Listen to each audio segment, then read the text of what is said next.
Naitalang inflation rate para sa buwan ng Pebrero ngayong taon bumagal sa 2.1% ayon sa Philippine Statistics Authority. Pagbaba ng presyo ng kamatis at bigas dahil ng pagbagal ng inflation. Panibagong rotation at resupply mission sa BRP Sierra Madre sa Ayungin Shoal naging matagumpay ayon sa Armed Forces of the Philippines. Ipatutupad na seguridad sa darating na halalan lalo pa ang paiigtingin ng Philippine National Police at COMELEC kasunod ng ilang insidente ng karahasan. Apat na lugar sa Luzon Region makakaranas ng danger level ng heat index ngayong araw. Ukraine President Volodymyr Zelensky nais makipag-ayos kay US President Donald Trump kasunod ng suspensyon sa military aid.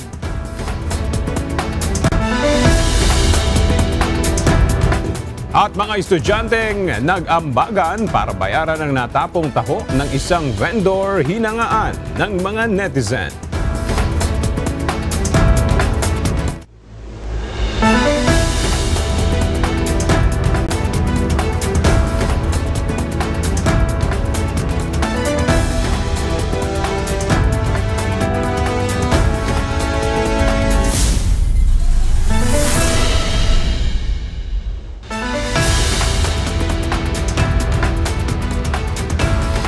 Magandang tanghali mga kasangbahay. Ngayon po ay araw na Miyerkules, March 5, 2025. Tayo po ay sabayang napapakinggan sa Radyo La Verdad 1350 ang UNTV Radio.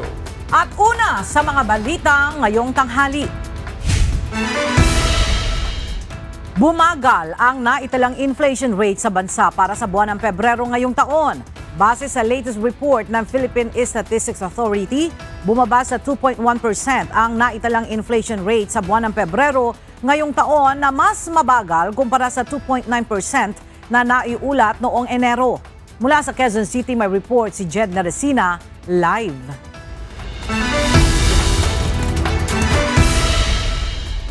Jed, base sa report ng PSA, ano ang pangunahing contributor na nakapagpabagal sa inflation rate noong Pebrero? Magandang tanghali, Ella. Base sa report ng PSA kanina, ang pangunahing dahilan ng mababang antas ng inflation nitong nakaraang buwan ay ang mabagal na pagtaas ng presyo ng food and non-alcoholic beverages. Ang pangunahing nag-ambag sa pagbaba ng food and non-alcoholic beverages ay ang mabagal na pagtaas ng presyo ng gulay, partikular na ng kamatis. Ayon sa Philippine Statistics Authority, nag-ambag din sa pagbaba ng inflation ay ang pagbaba ng presyo ng cereal products, partikular na rito ang bigas. Bumagal ang naitalang inflation rate sa bansa para sa buwan ng Pebrero ngayong taon. Base sa latest report ng PSA, bumaba sa 2.1% ang naitalang inflation rate sa buwan ng Pebrero ngayong taon na mas mabagal kumpara sa 2.9% noong Enero. Mas mababa rin ito kung ihahambing sa 3.4% inflation rate na naitala noong February 2024. Samantala sa kabila ng pagbaba ng kabuuang inflation rate nitong Pebrero, nagtala ng mas mabilis na pagtaas ng presyo ang meat products, partikular na ang karne ng baboy. Ngunit paliwanag ng PSA na sa kabila ng patuloy na pagtaas ng presyo ng baboy sa mga pamilihan, bumaba pa rin ang naitalang inflation rate nitong nakaraang buwan dahil anila mas malaki pa rin ang epekto o ambag ng pagbaba ng presyo ng bigas pagdating sa kabuuang inflation ng bansa. Ayan muna ang update. Balik sa iyo, Ella. Maraming salamat, Jed Naresina.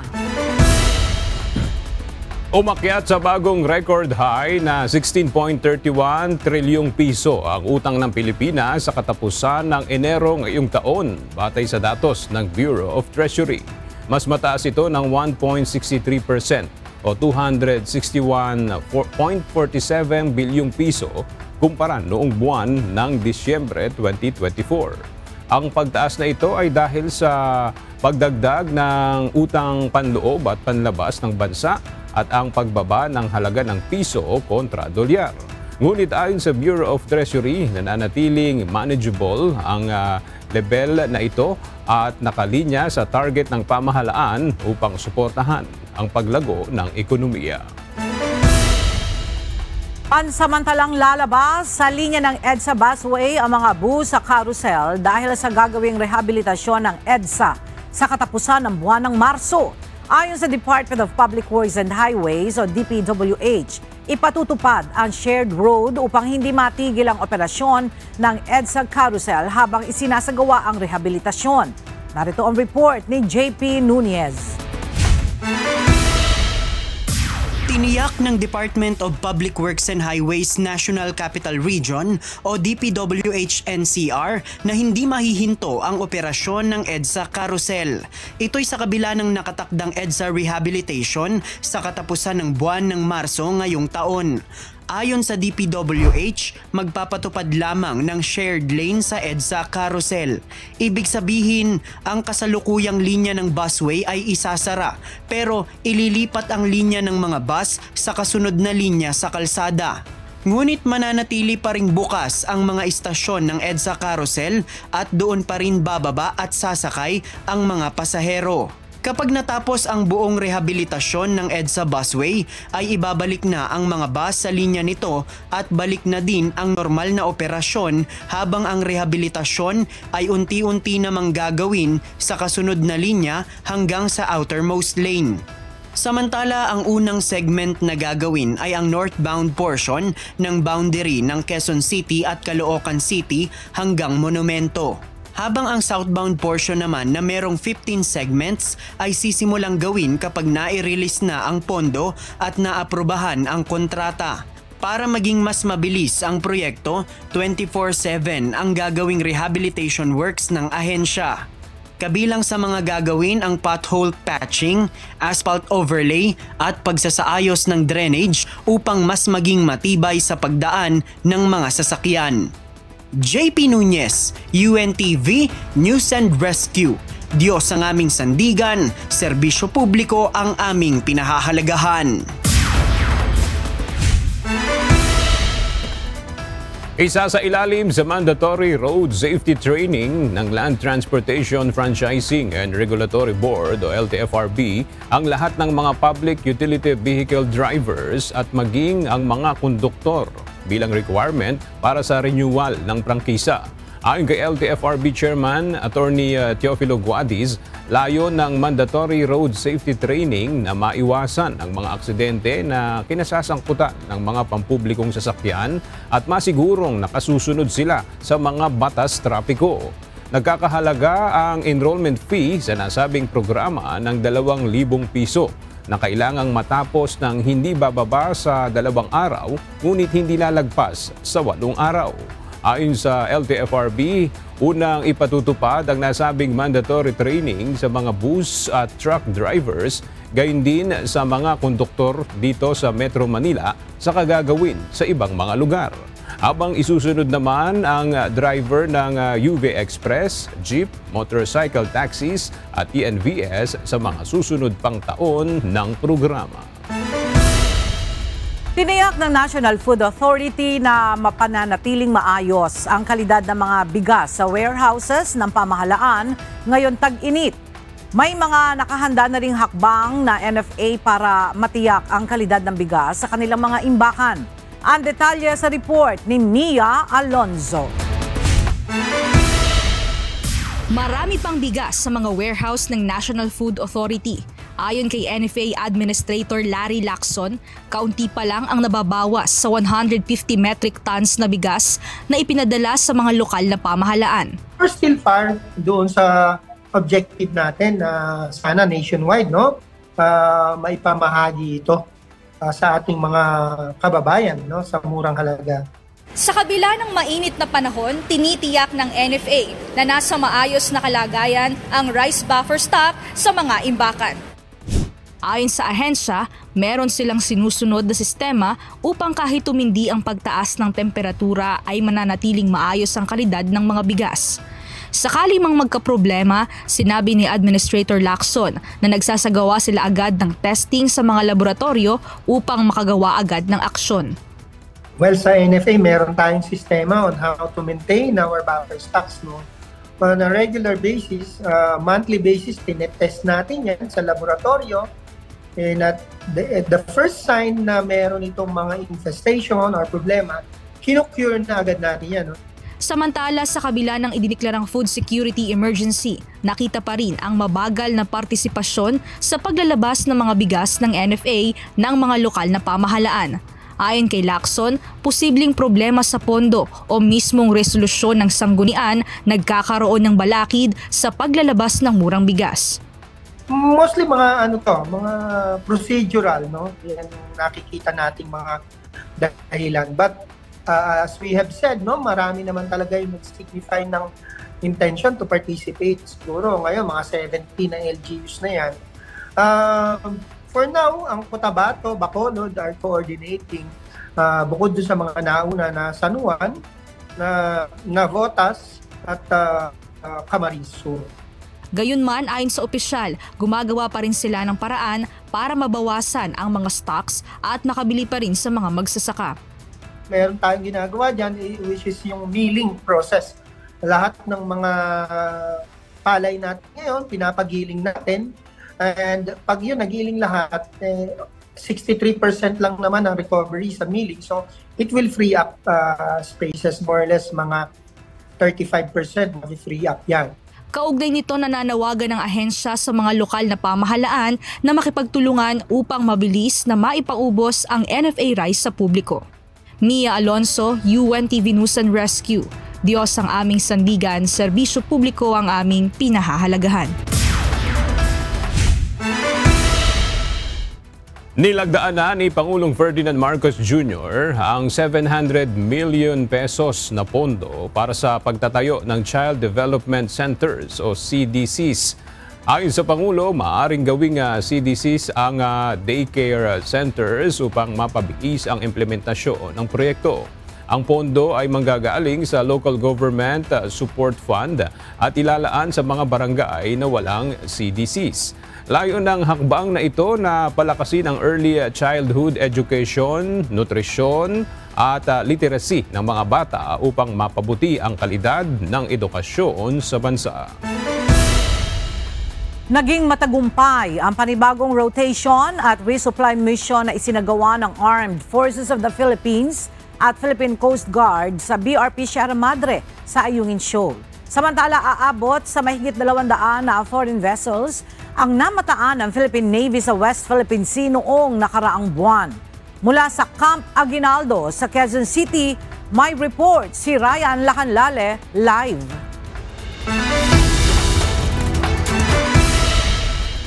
Ryan, pang ilan na bang RORE mission ang matagumpay na naisagawa ng Pilipinas sa Ayungin Shoal ngayong taon?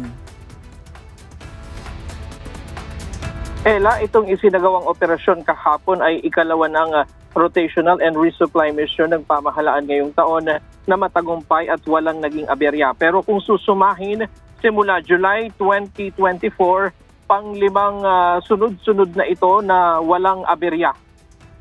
Maayos na nakarating sa BRP Sierra Madre ang MV Lapu-Lapu na inupahan ng Armed Forces of the Philippines upang siyang maghatid ng supply sa mga sundalong nakaistasyon sa BRP Sierra Madre sa Ayungin Shoal. Kasama ng naturang civilian vessel ang mga kawani ng Philippine Coast Guard na umalalay sa RORE mission. Ito ang ikalawang RORE mission na walang naging aberya sa pagbiyahe kasunod ng mga naunang isinagawa noong January 24 ng taong ito. Ayon kay AFP Public Affairs Office Chief Sir Cesar Trinidad, may na-monitor silang mga Chinese vessel sa lugar pero sa kabila nito ay naging matagumpay pa rin ang RORE.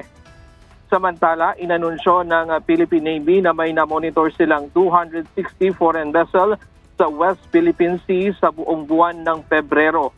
19 dito ay mga barko ng People's Liberation Army Navy at mga Coast Guard ng China. 9 na Coast Guard vessels ang na-monitor sa Bajo de Masinloc at 7 sa Ayungin Shoal. Samantalang may 2 PLA Navy naman sa Bajo de Masinloc at 1 sa Ayungin Shoal. Ayon kay Chief of Staff Romeo Browner Jr., ang matagumpay na misyon sa Ayungin Shoal sa kabila ng presensya ng China ay patunay ng pangako ng AFP na susuportahan ang mga sundalo na nagbabantay sa BRP Sierra Madre at higit sa lahat ay ang pagpapatibay ng soberenya ng bansa sa West Philippine Sea. At yan muna ang latest mula dito sa Camp Aguinaldo sa Quezon City. Balik sa Ella. Maraming salamat, Ryan Lacanlale. Itinuturing ng Philippine Air Force na unang malaking insidente ang pagkawala ng FA-50 fighter jet nitong Lunes ng madaling araw habang nagsasagawa ito ng tactical night operation. Sa ngayon ay inaalam pa ang kinaroroonan ng 2 piloto base sa signal na nakita ng search and rescue team sa personal locator beacons ng mga ito. Ang detalye sa report ni Ryan Lacanlale. Tinutuntun na ang kinaroroonan ng 2 piloto ng nawawalang FA-50 fighter jet ng Philippine Air Force. Batay ito sa ipinadalang signal ng personal locator beacon ng 2 piloto. Ang personal locator beacon ay isang maliit na aparato na maaaring i-activate upang magpadala ng signal sakaling mayroong emergency para agad matukoy ang kanilang lokasyon. Patuloy naman ang search and rescue team sa isinasagawang malawakang paghahanap at umaasang makikita pang buhay ang 2 piloto. The Philippine Air Force is conducting extensive and thorough search operations utilizing all available resources to locate the missing jet fighter aircraft. Our primary concern right now is the safe return of our aircrew. We are hopeful of locating them and the aircraft soon and ask you to join us in prayer during this critical time. Ayon sa Philippine Air Force, ito ang unang malaking insidente na nasangkot ang FA-50 simula nang mabili ito sa Korean Aerospace Industries. Sa ngayon, wala pang ibinababang suspensyon sa paglipad ng 11 pang FA-50 fighter jet ng Philippine Air Force kasunod ng insidente.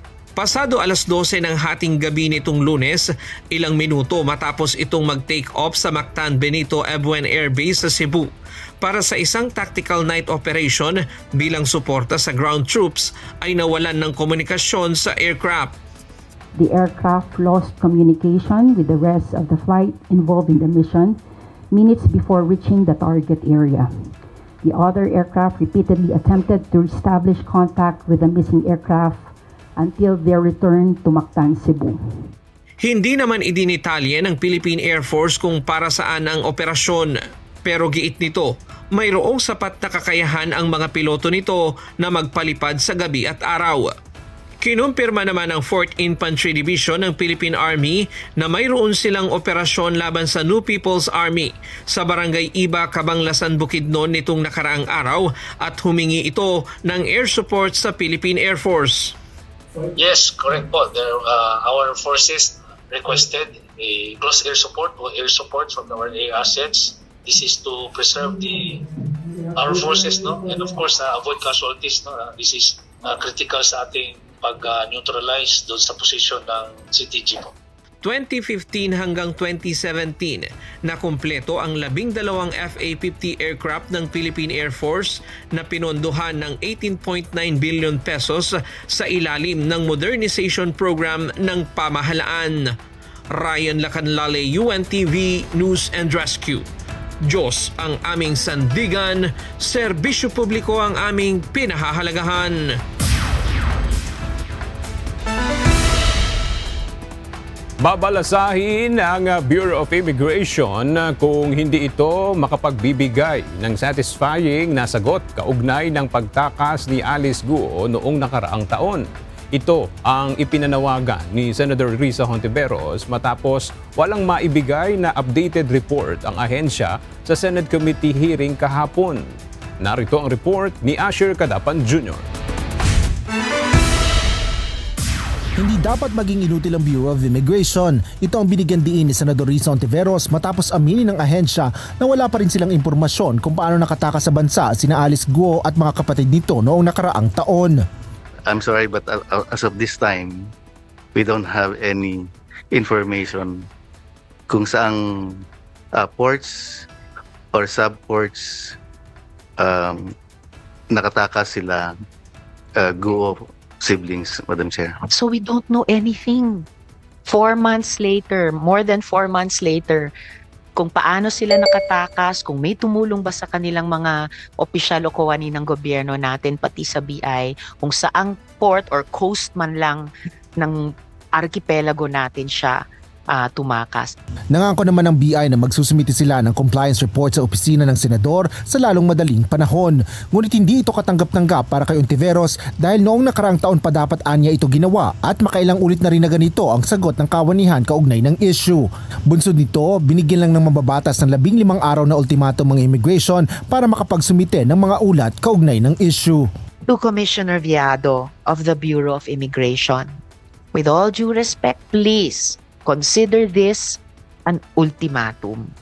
If no satisfactory answers on these matters are provided by the BI within 15 days, as designated chair of this subcommittee of the Committee on Justice, I will call for a revamp of the BI in the committee report of this subcommittee. Kinokonsidera naman ng National Intelligence Coordinating Agency o NICA na tumakas sa magkakapatid na guo sa pamamagitan ng pagdaan sa Tawi-Tawi o saan man sa southern backdoor ng Pilipinas papunta sa Kota Kinabalu sa Malaysia. Asher Kadapan Jr., UNTV News and Rescue. Diyos ang aming sandigan, serbisyo publiko ang aming pinahahalagahan. Inilunsad ang People's Impeachment Movement upang kalampagin ang Senado at umpisahan na agad ang impeachment trial ni Vice President Sara Duterte. Samantala, naniniwala si House Assistant Majority Leader Tingog Party List Representative Jude Asidre na si Vice President Sara Duterte ang nakikinabang sa pagkaantala ng impeachment trial. Ang detalye sa ulat ni Rosalie Coz. Mahigit 4 na buwan pang maghihintay bago umpisahan ang paglilitis kay Vice President Sara Duterte. Ito ay matapos suportahan ng mayorya ng mga senador ang panukalang timeline ni Senate President Francis Escudero para sa impeachment trial. Kaya naman inilunsad na ang People's Impeachment Movement. Ito ay upang kalampagin ng Senado at agad nang umpisahan ang paglilitis sa Vice Presidente. Binubuo ito ng mga religious leader at mga pamilya ng mga biktima ng drug war killings sa nakalipas na administrasyon. Layo ng grupong makakalap ng 1 milyong pirma upang kumbinsihin ng Senado na umpisahan na agad ang impeachment trial ni VP Duterte. Ayon naman kay House Assistant Majority Leader Tingog Party List Representative Jude Asidre, si VP Duterte ang nakikinabang sa pagkaantala ng trial. Anya, wala nang magagawa ngayon ng House of Representatives kundi ang manawagan sa mga senador na gawin ang trabaho nila.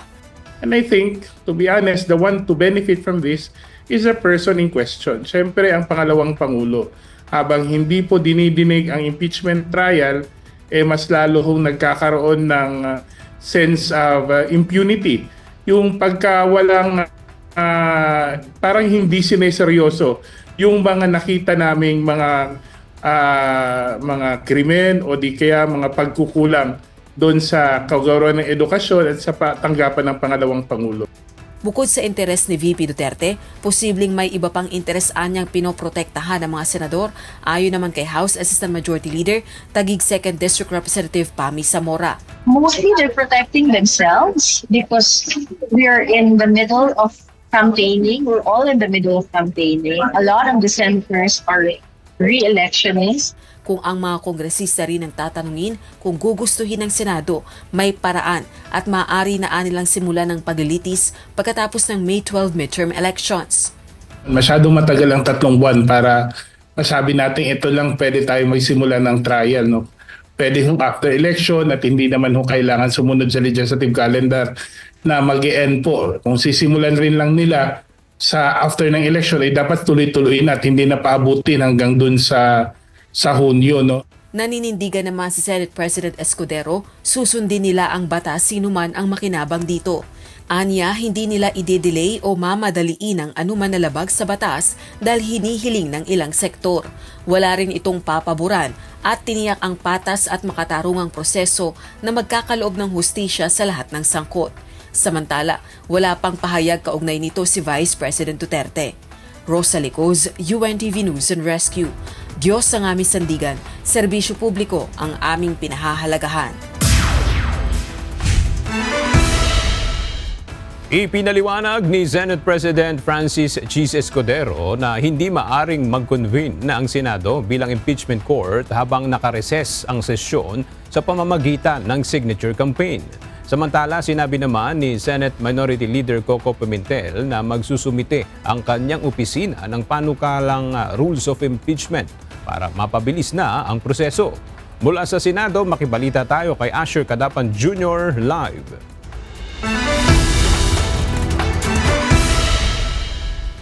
Asher, ibig bang sabihin ay hindi pa rin makukumbinsi yung Senado na simulan na yung impeachment trial sakaling makakalap ng 1 milyong pirma para rito? Aga, kahit anong dami ng pirma o lagda ay hindi makakakumbinsi kay Senate President Francis Chis Escudero na lumabag sa batas para tipunin ang impeachment court habang nakarises ang Kongreso. Ito ang tugon ng mambabatas sa isang grupo na planong magsagawa ng signature campaign.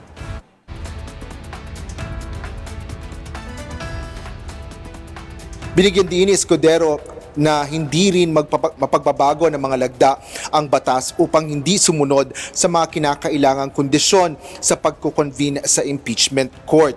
Dagdag pa ng tagapangulo ng Senado, ang batas ay hindi naililiko at hindi rin dapat yumuko sa kanino mang dikta.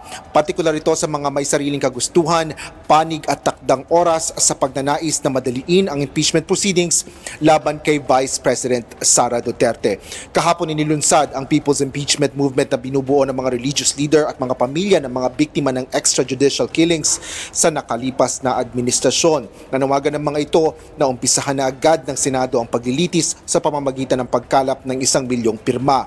Samantala, sinabi naman ni Senate Minority Leader Aquilino Coco Pimentel III na trabaho muna bago boto. Ito ang kanyang tugon mula naman sa pahayag ni Senate Majority Leader Francis Tolentino na nagsabing nais niyang hintayin muna ang desisyon ng Korte Suprema. Ngunit paliwanag ni Pimentel, may tungkulin ng mga senador na naaayon sa saligang batas na dapat manguna bago ang anupaman. Bunsod nito, magsusumite aniya ang kanyang opisina ng panukalang rules of impeachment para makatulong sa pagpapabilis ng proseso. Aga nakatakda naman ang pagpormal na pagtatalakay at pag-aaproba ng rules of impeachment kapag nagbalik na ang sesyon ng Senado sa June 2. Yan ang latest dito sa Senate. Balik sa iyo, Aga. Maraming salamat, Asher Cadapan Jr. Iginiit ni House Deputy Majority Leader La Union 1st District Representative Paulo Ortega na dapat ipakita ng Senado ang rule of law at due process sa pamamagitan ng paglilitis agad kay Vice President Sara Duterte. Ginawa ng mambabatas ang pahayag matapos na lumabas ang isang survey kung saan 7 sa bawat 10 Pilipino ang pabor sa mga kandidatong nagsusulong ng anti-corruption measures. Mula sa House of Representatives, makibalita tayo kay Rosalie Coz, live. Rosalie, anong apela ng House Leader sa Senado kaugnay dito sa impeachment laban kay VP Sara? Ella, justice delayed is justice denied. Kung gusto may paraan, kung ayaw maraming dahilan. Ito ang muling binigyan ni House Deputy Majority Leader La Union 1st District Representative Paulo Ortega. Kasunod nga ito ng paglabas ng Social Weather Station o SWS survey kung saan 70% ng mga Pilipino ang prioridad ang anti-corruption efforts sa pagpili ng mga leader ng bansa. Ayon kay Congressman Ortega, kailangang ipakita ng Senado ang commitment nito sa due process at rule of law sa pamamagitan ito ng pagbibigay daan sa impeachment trial ni Vice President Sara Duterte nang walang delay o antala. Kasabay nito nanawagan si Congressman Ortega sa mga botante na magkaroon ng active role para matanggal ang korupsyon sa pamamagitan niya ito ng pagtatanggal sa pwesto ng mga mapapatunayang abusadong leader. Balik sa iyo, Ella. Maraming salamat, Rosalie Coz. Mas pinaigting pa ng Philippine National Police at Commission on Elections ang seguridad para sa nalalapit na midterm elections. Ito'y matapos na magsagawa ng assessment ang PNP at COMELEC sa mga lugar sa bansa na mayroong nangyayaring karahasan. Mula sa Camp Crame, may report si Lea Ilagan live. Lea, may mga nadagdag ba sa listahan ng mga lugar na may issue sa seguridad para sa nalalapit na halalan? Magandang tanghali sa iyo, Aga. Tuloy nga ang ginagawang paghahanda ng Philippine National Police at Commission on Elections para sa seguridad ng halalan sa Mayo. Sa katunayan, nagpulong ang PNP at COMELEC para magsagawa ng assessment sa mga lugar na mayroon nangyayaring karahasan habang papalapit ang halalan. Ito'y upang matukoy kung kailangan ba itong isama sa listahan ng areas of concern. Sa ngayon kasi, Aga, ay nananatili sa 38 ang bilang ng areas of concern sa ilalim ng red category, 188 sa yellow category at 177 naman sa orange category. Nais din tukuyin ng PNP at COMELEC kung sapat ang mga tauhan na nakadeploy sa isang lugar para maiwasan ang kaguluhan. Nagsasagawa din ng assessment ng PNP kung aling mga lugar ang irerekomenda sa COMELEC para isailalim sa kanilang control. Bukod, Aga, sa karahasan, kasama sa mahigpit na babantayan ng mga pulis ay ang vote buying o pamimigay ng pera sa mga botante kapalit ng kanilang boto. Kaugnay nito, tiniyak naman ni PNP Chief Police General Romel Francisco Marbil na mananatiling matatag ang PNP sa pagbibigay seguridad sa 2025 midterm elections. Aga? Maraming salamat, Lea Ilagan. Wala pang natanggap na kopya ng reklamo ng Commission on Elections o COMELEC ang Vice Mayoral candidate sa Reyna Mercedes sa lalawigan ng Isabela. Anya, handa niyang harapin ang reklamo hanggang sa Korte Suprema. Mula sa Maynila, may report si Dante Amento live. Dante, ano ang susunod na hakbang nitong Vice Mayoral candidate na inireklamo ng COMELEC? Magandang tanghali, Ella. Nagtungo nga dito sa harap ng Commission on Elections o COMELEC si Attorney Jeril Harold Respicio. Ito yung kumakandidatong Vice Mayor sa bayan ng Reyna Mercedes sa lalawigan ng Isabela na sinampahan ng reklamo ng COMELEC kaugnay sa umano'y pagpapakalat ng fake news o maling impormasyon. Sinabi kasi nito na kaya daw ma-hack Ella at mabago ang source code ng Automated Counting Machines o ACM na gagamitin sa halalan. Ayon kay Attorney Respicio, hindi pa niya natanggap ang kopya ng reklamo ng COMELEC at nakita lang niya ito sa social media. Handa naman daw siyang harapin ito kahit pa makarating hanggang sa Korte Suprema. Handa po tayo sa lahat ng yan. Nagtitiwala pa rin ako sa sistema ng hustisya ng ating bansa.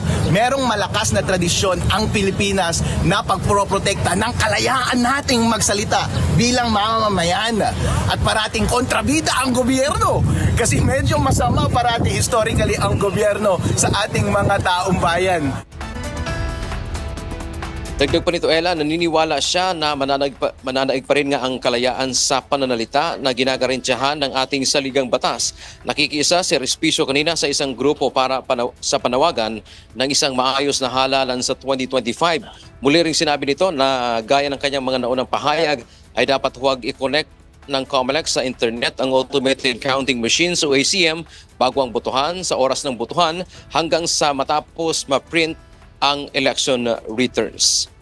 So sa ngayon, Ella, bagamat hindi pa niya natanggap yung official copy ng reklamo na isinampas sa kanya ng COMELEC, handa naman daw siyang harapin ito. Hindi lang itong reklamong kaugnay sa pagpapakalat ng umano'y fake news, kundi handa din daw siyang harapin yung inaasahan ng disqualification case na isasampa ng COMELEC at gayon din yung disbarment case na isasampan din ng COMELEC dyan sa Integrated Bar of the Philippines o IBP, at isa pang gusto kasi ng COMELEC din na pawalan na siya ng lisensya bilang isang CPA dyan naman sa Professional Regulatory Commission. Yan ang ating update mula dito sa Maynila. Balik sa iyo, Ella. Maraming salamat, Dante Amento. Patuloy na ipinananawagan ng isang grupo ng Public Policy Center sa Commission on Elections ang hybrid na election system kung saan bukod sa automated transmission ay magsasagawa rin ng manual counting ng boto upang matiyak ang transparency sa darating na May 2025 midterm elections. Mula sa Makati City, makibalita tayo kay Benedict Samson live.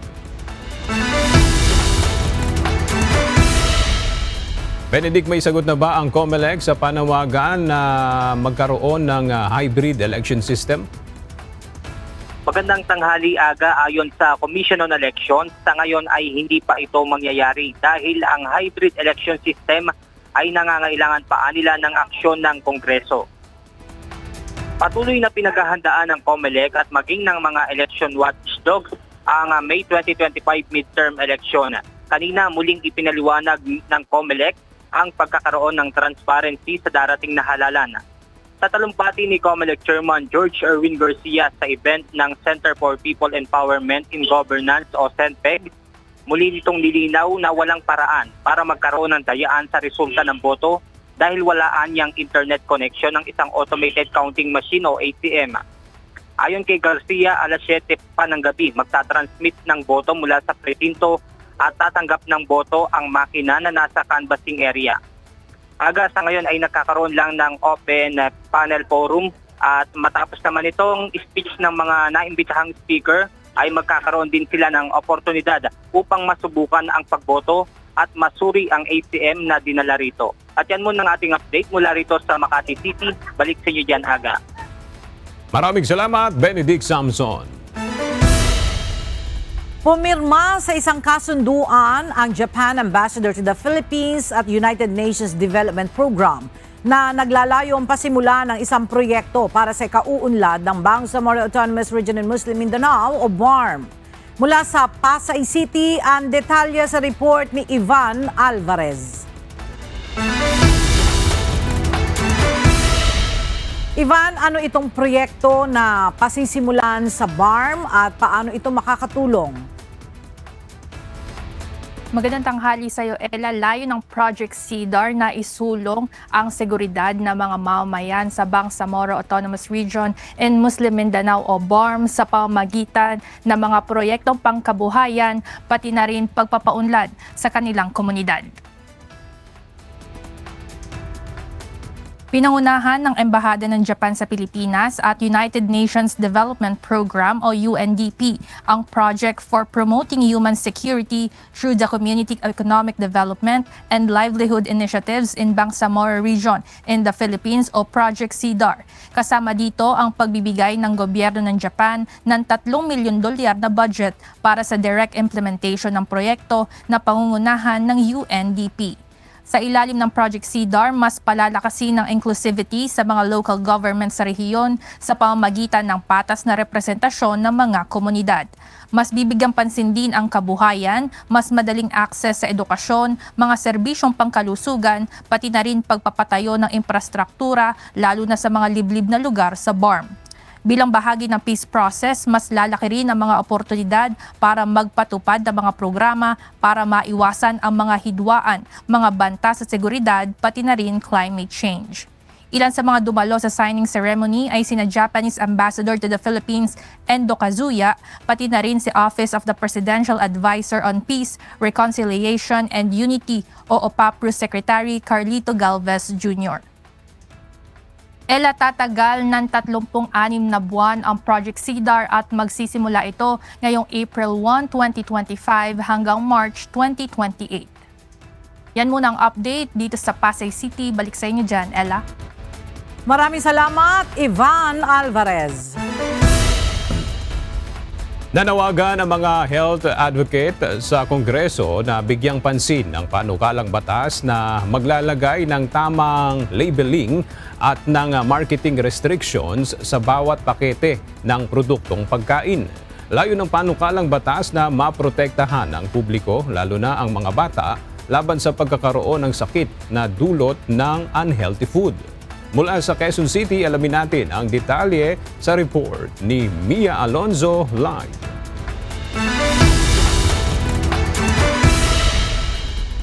Mia, ano pa ba yung ibang probisyon ng panukalang batas na yan? Magandang tanghali sa iyo, Aga. Nasa probisyon ng panukalang batas na ito na magkaroon ng tama at malinaw na madaling maiintindihan ng mga mamimili, partikular na yung nakasaad sa nutrition facts. Nang sa gayon, maging ang mga bata ay madali din nila na mauunawaan kung ang pagkain ba ay bawal o nakakabuti para sa kanila. Kasunod ito ng dumaraming kaso ng obesity at non-communicable diseases sa bansa. Nais ng panukala na maipatupad ang front of package labeling o sa mismong harapan ng pakete makikita ang impormasyon ukol sa taglay na sustansya ng isang pagkain. Tinalakay rin sa probisyon nito ang tamang regulasyon patungkol sa mga child-targeted advertisement. Ayon sa mga eksperto, napatunayan na ang mga warning label ay epektibo upang makatulong sa mga mamimili na makapili ng mabuti at maiwasan ang mga pagkaing mataas ang sugar at salt content at kolesterol na pangunahing nagdudulot ng sakit lalo na sa mga bata. Kaya naman, nais ni Samar 2nd District Representative Reynolds Michael Tan na siyang may akda ng panukalang batas na manawagan sa kanyang mga kapwa mambabatas na bigyang pansin ito. Dapat maintindihan din ng mga members of Congress, yung mga kasamahan natin dun sa Congress, na yung urgency ng bill na to. So, having said that, I'm committed to push for this, and of course to also let my colleagues understand, and magpapatulong na lang din ako sa inyo to make them understand the importance ng bill na to. Ayon sa mga eksperto, ang sakit na heart attack ay hindi naman agad-agad nangyayari sa minsang pagkain, kundi bunga ng pagkabuo ng mga kemikal sa katawan mula pa noong pagkabata. Kaya naman aga panawagan ng mga health advocates na sana ay mabigyang pansin na ang panukalang batas na ito sa Kongreso. Yan muna ang update. Balik sa iyo, Aga. Alright, maraming salamat, Mia Alonzo. Maaari nang magkaroon ng academic degree ang isang tao sa pamamagitan ng non-traditional means. Ito ay matapos lagdaan ni Pangulong Ferdinand Marcos Jr. upang maging ganap na batas ang Expanded Tertiary Education Equivalency and Accreditation Program o ETIAP. Sa pamamagitan ng bagong batas, papayagan ang mga Pilipino, lalo na ang mga working professionals, na matapos ang college education para sa career advancement. Sinusuri ng ETIAP ang mga kasanayan at karanasan sa trabaho o hanap buhay ng isang aplikante at bibigyan nila ito ng katumbas na credit o unit para doon sa mga asignatura ng bachelor degree o ang katumbas nito na nais tapusin ng estudyante. 4 na lugar sa Luzon ang inaasahang makakaranas ng danger level ng heat index ngayong araw. Ayon sa Philippine Atmospheric, Geophysical and Astronomical Services Administration o PAG-ASA, maaaring umabot sa 42 degrees Celsius ang heat index sa San Jose, Occidental, Mindoro. Habang aabot naman sa 43 degrees Celsius ang heat index sa Legazpi, Albay, Virac, Catanduanes at Sibisuapili sa Camarines Sur. Pinapayuhan ng publiko na uminom ng maraming tubig, iwasan ang pagbibilad sa init upang makaiwas sa panganib na dala ng matinding init ng panahon.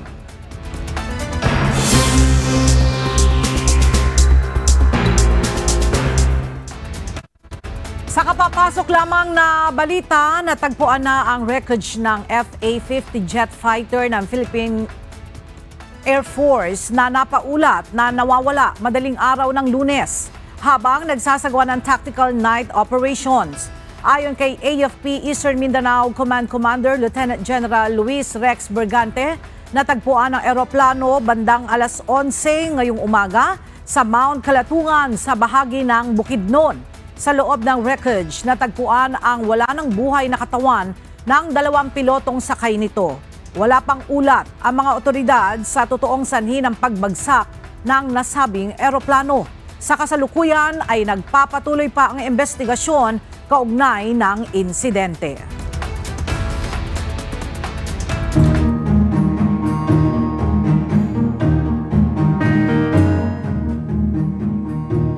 Magbibigay ng 500,000 pisong pabuya ang pamilya ng mga biktima sa sinumang makapagbibigay impormasyon sa mga salarin kaugnay sa nangyaring ambush sa convoy ng isang mayoralty candidate sa Pilar, Abra. Sa ngayon ay patuloy ang isinasagawang investigasyon ng Abra Provincial Police hinggil sa nangyaring pananambang noong nakaraang linggo. At para sa detalye, makibalita tayo kay Grace Doctolero live.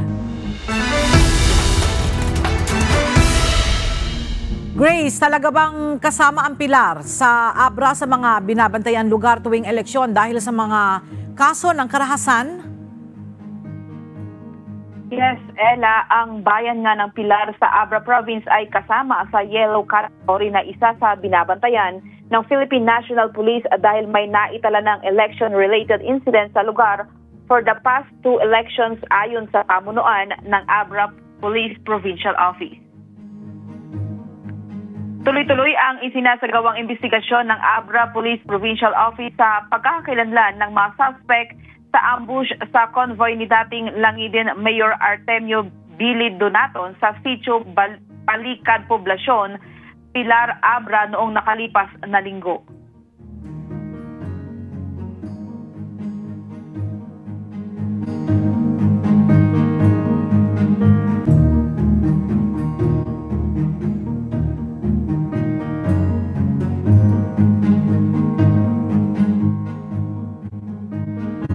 Nasawi sina Froilan Bueno, punong barangay ng Barangay Kilat, Langidin at si Kevin Bueno habang nagtamo ng sugat si Sani Bisares sa naturang insidente. Sa datos naman ng Comelec Cordillera, 3 bayan sa probinsya ang nasa ilalim ng orange category kasama na dito ang Bangged, Bukay at Pilar. Orange category ang isang bayan kung may seryosong banta sa katahimikan at may presensya ng mga armadong grupo.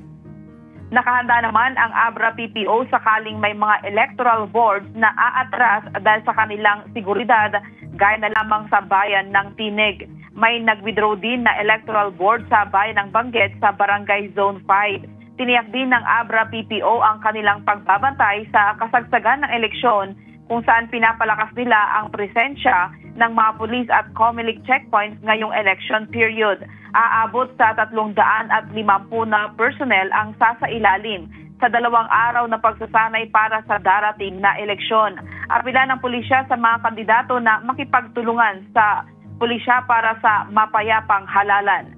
Sa darating na Biyernes ay magkakaroon muli ng pagpupulong ang Philippine National Police Abra at Commission on Election para sa validation kung ang nangyaring insidente ay election-related incident. Yan muna ang balita. Balik sa'yo, Ella. Maraming salamat, Grace Doctolero. Problema ngayon sa Masbate ang kakulangan sa supply ng karne ng baboy. Dahilan para pansamantalang ipagbawal ang pagbiyahe ng mga ito palabas ng isla. Para sa detalye, makibalita tayo kay Jerry Galicia live.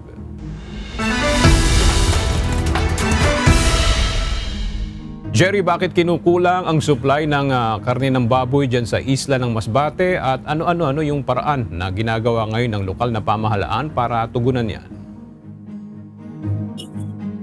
Yes, Aga, ayon sa Provincial Veterinary Office, punsod na nagpositibo pa sa African Swine Fever o ASF ang ilang barangay sa 8 munisipalidad dito sa isla ng Masbate. Ito ang mga bayan ng Aroroy, Mobo, Dimasalang, Milagros, Monreal, San Fernando, Batuan at San Jacinto sa isla ng Ticao. Bukod pa dyan ang pag-aangkat ng mga biyahero ng baboy palabas dito sa isla. Nakakaranas nga ng kakulangan o shortage ng supply ng karne ng baboy ang isla ng Masbate. Batay sa ulat ito, noong huling quarter ng taong 2024, nagpositibo sa African Swine Fever ang mga naturang bayan. Surrounding barangays, yan, minomonitor lagi namin yan. 500 meter radius, wala ng baboy. So talagang may shortage kami. Andun yung fear nila na baka mamatay rin lang yung mga baboy nila. Aga nakapagsagawa na din ang depopulation sa 80 baboy sa bayan ng Dimasalang. Naubos naman na halos ang baboy sa barangay na Sunduan sa bayan ng Mobo dahil sa ASF virus. Gusto nito naglabas ng kautusan ang provincial government sa pagpapalabas ng baboy at biik sa isla ng Masbate. Sa Executive Order No. 4 Series of 2025, mahigpit na pinagbabawal ang pagbibiyahe ng hogs, swine at baboy sa loob ng 6 na buwan dahil sa shortage na naranasan sa lalawigan. Naglagay na din ng mga quarantine checkpoint ang Provincial Veterinary Office katulong ang mga ibang ahensya ng pamahalaan at mga barangay officials. Ito ay upang huwag makalabas ang mga kontaminadong karne ng baboy maging ang pagpalabas ng mga biik at baboy palabas sa isla. Nakipag-ugnayan na din ang pamahalaang palalawigan sa Philippine Coast Guard sa pagbabantay sa mga pantalan upang maiwasan pagbibiyahe ng baboy patawid sa mga karatig lalawigan. Inabalita, balik sa iyo, Aga. Maraming salamat, Jerry Galicia.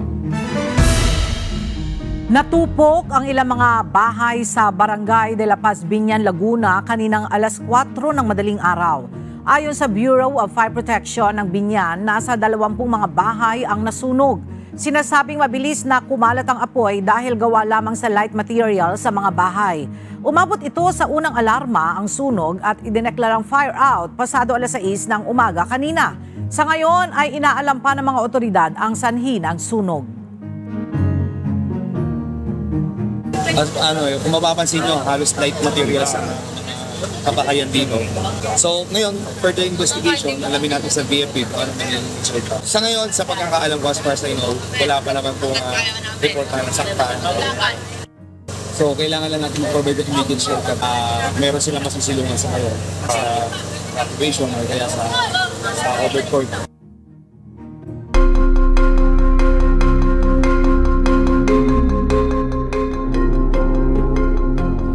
Nasa 80 Pilipino na naninirahan sa Estados Unidos ang nakatanggap na ng deportation notice ayon kay Philippine Ambassador to the US Jose Manuel Romualdez.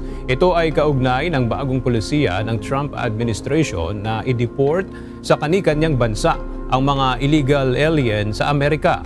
Sa isang panayam nitong Martes, sinabi ni Romualdez na ang mga nasabing Pinoy ay hindi naman nakadetine at may pagkakataon pa sanang isaligal ang kanilang pananatili doon.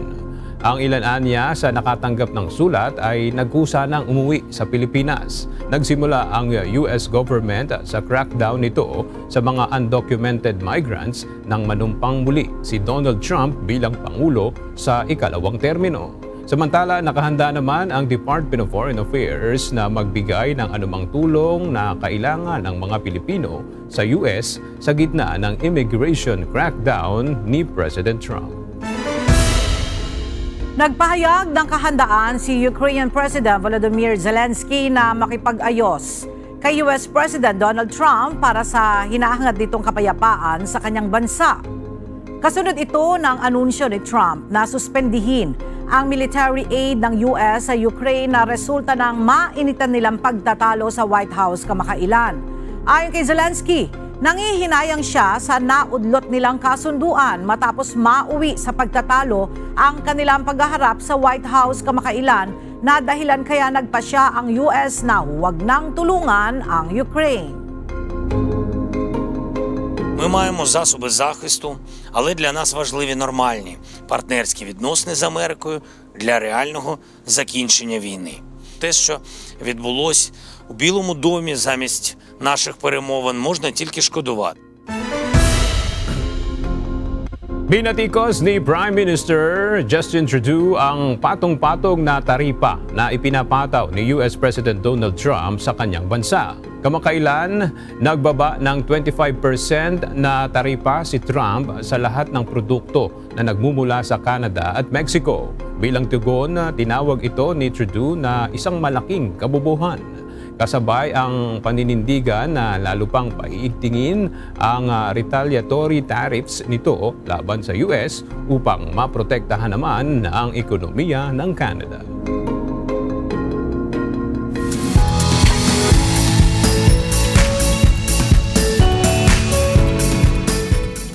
Hinangaan ngayon ng maraming netizens ang isang viral video sa social media kung saan nagtulong-tulong ang mga grupo ng mga estudyante sa Pasay City para bayaran ang natapong taho na itinitinda ng isang vendor. Marami ang naantig sa video na ini-upload ni Dan Dice II kung saan makikitang nag-ambagan ang mga estudyante para bayaran ang natapong taho ni tatay. Ayon kay Dan, aksidenteng natalisod at nadapa si tatay kaya't natapon ang itinitinda nitong taho. Dahil dito, nagdesisyon si Dan at ang kanyang mga kaeskwela na mag-ambagan para mabawi naman ni tatay ang nawalang kita. Kwento ni Dan, labis ang katuwaan ni tatay sa tulong na kanilang ipinaabot kung saan ibinigay na rin ng matanda sa mga estudyante ang natira pang taho bilang pasasalamat sa kabutihan ng mga ito.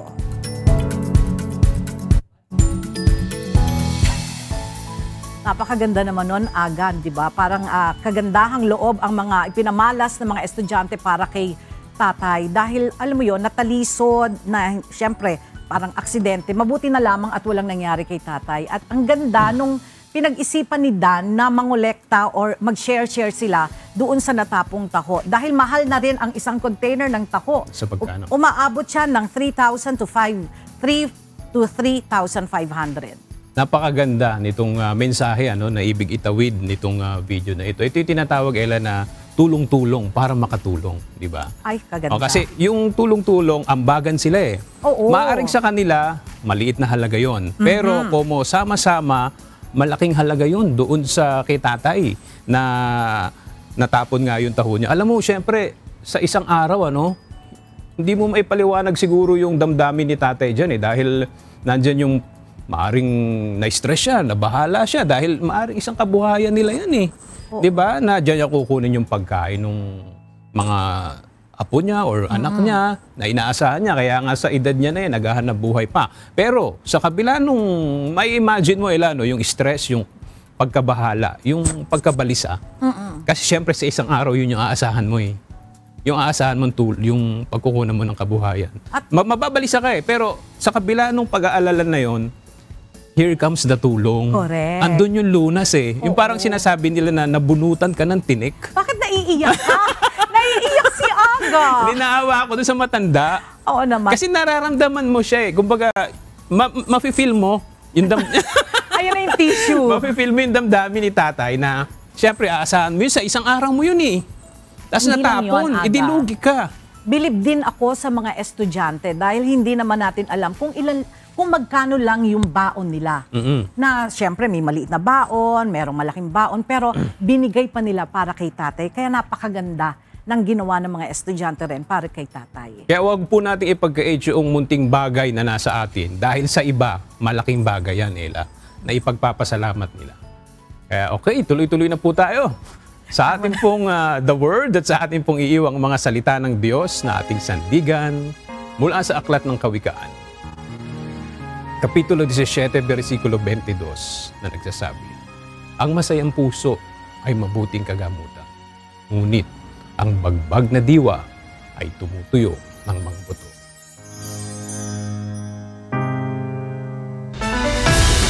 At yan ang mga balitang aming tinutukan at inaksyonan dahil sa aming pagbabalita, una ang pagkalinga sa kapwa. UNTV C News, may balita saan mang panig ng daigdig. At dito sa UNTV, Diyos ang aming sandigan, serbisyo publiko ang aming pinahahalagahan. Magandang tanghali.